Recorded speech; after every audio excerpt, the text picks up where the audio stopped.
Alors que le 10 janvier dernier, la Chine a annoncé le confinement des villes de Hainan et Guizhou, portant à 20 millions le nombre de Chinois confinés pour faire barrière aux nouveaux variants Omicron, le traitement réservé aux personnes affectées par le virus en Chine suscite de plus en plus d'inquiétudes sur les réseaux sociaux.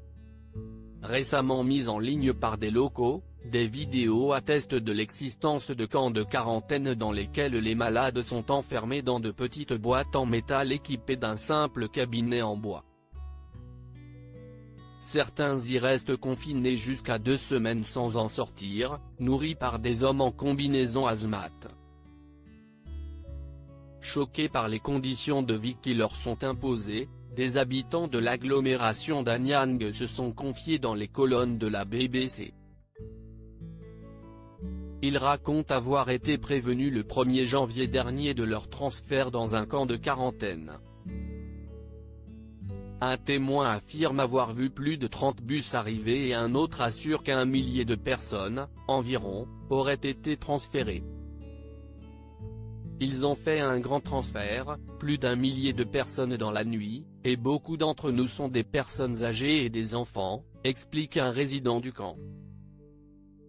Rien n'était organisé donc ils nous ont placés négligemment.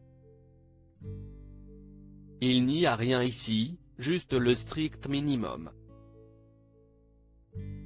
Personne ne vient vérifier comment nous allons, quel genre de quarantaine est-ce donc ? Sur la plateforme sociale chinoise Weibo, de nombreux internautes ont partagé leur inquiétude et leur incompréhension face au traitement infligé aux personnes transférées, qui pourraient très bien continuer à se confiner chez eux. Un homme battu parce qu'il allait chercher à manger dans les villes de Xi'an, Hainan et Guizhou, 20 millions de Chinois sont actuellement confinés dans le pays.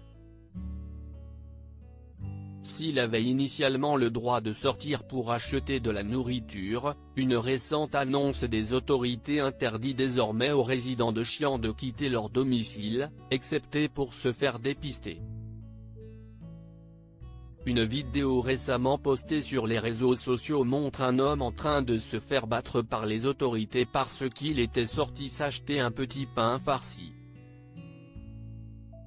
Une réalité de plus en plus dystopique dans un pays qui continue à croire à la stratégie zéro Covid. Loading widget.